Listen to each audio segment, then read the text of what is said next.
আসসালামু আলাইকুম রহমতুল্লাহি বারাকাতু। প্রিয় দর্শক, আমরা আজ কথা বলবো সেই মহান মাসের ব্যাপারে, যার প্রতিটি মুহূর্ত বরকত, রহমত ও মাগফিরাতে ভরা। সেই মাসটি হলো পবিত্র রমজান মাস। আল্লাহ তাআলা এই মাসকে এমনভাবে মর্যাদা দিয়েছেন যা অন্য কোনো মাসে নেই।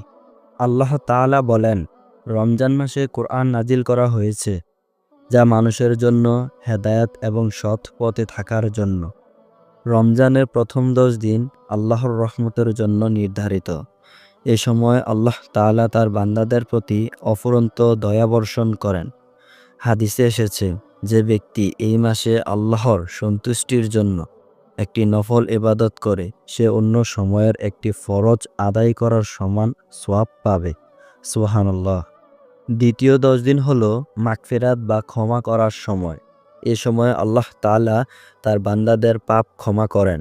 রাসূল সাল্লাল্লাহু আলাইহি সাল্লাম বলেছেন, যে ব্যক্তি ঈমান ও ইখলাসের সাথে রমজান মাসের রোজা রাখবে, তার অতীতের গুনাহ মাফ করে দেওয়া হবে। সুবহানাল্লাহ। রমজানের শেষ 10 দিন হলো নাজাতের সময়। ওই সময় আল্লাহ অসংখ্য মানুষকে জাহান্নাম থেকে মুক্তি দেন। ওই সময় রয়েছে লাইলাতুল কদর, যা 1000 মাসের চেয়েও উত্তম। প্রিয় দর্শক, এই রমজান মাস আমাদের জীবনের শ্রেষ্ঠ সুযোগ। আসুন আমরা এই মাসের প্রতিটি মুহূর্ত কাজে লাগাই, বেশি বেশি ইবাদত করি, কোরআন তেলাওয়াত করি এবং নিজেদের আমলকে শুদ্ধ করি। ভিডিওটি ভালো লাগলে শেয়ার করুন এবং আমাদের চ্যানেলে সাবস্ক্রাইব করুন। আল্লাহ আমাদের সবাইকে রমজানের পূর্ণ ফজিলত লাভের তৌফিক দান করুন। আমিন।